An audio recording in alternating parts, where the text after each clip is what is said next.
Ini adalah top 5 kehilangan misteri di Malaysia yang jarang didengar. Apakah rahsia di sebalik hilangnya Chu Ailan di Fraser's Hill pada tahun 1995?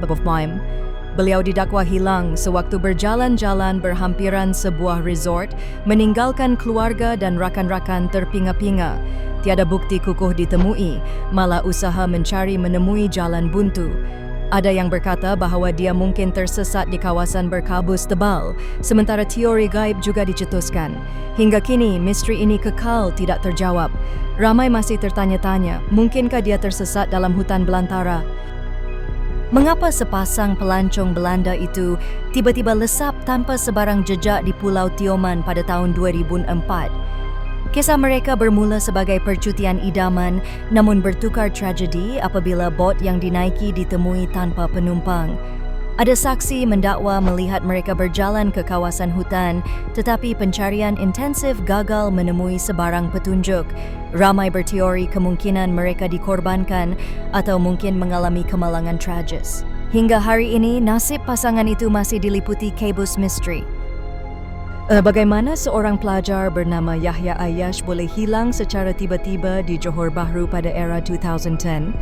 Menurut laporan, dia dilihat keluar rumah untuk menghadiri kelas tambahan namun tidak pernah muncul semula. Ramai mengaitkan kehilangannya dengan isu keselamatan di kawasan setempat, sementara yang lain mencurigai unsur culik. Pihak berkuasa menjalankan siasatan rapi, namun petunjuk nyata gagal diperoleh. Sehingga kini keluarganya masih menanti khabar dan harapan agar misteri ini terungkai. Teluk Bahang di Pulau Pinang pernah digemparkan oleh kisah seorang nelayan yang tidak pulang setelah keluar menangkap ikan pada tahun 2019. Botnya dijumpai terumbang-ambing di kawasan perairan berbatu, namun tiada sebarang jejak ditemui. Ada penduduk setempat mempercayai bahawa arus laut deras menenggelamkannya, manakala teori lain mencadangkan dia mungkin melarikan diri. Operasi mencari diperluas, termasuk penggunaan helikopter, namun bayangan lelaki itu tetap tidak kelihatan. Mungkinkah rahsia laut menelannya terus? Gunung Tahan menyimpan pelbagai kisah misteri, termasuk kehilangan seorang pelajar perempuan pada tahun 2012. Dia dikatakan mengikuti program pendakian bersama kumpulan rakan, namun terpisah ketika menuruni laluan curam. Pasukan penyelamat bertungkus lumus menjejaki jejak kasut dan tanda kem yang ditinggalkan, tetapi semuanya berakhir buntu.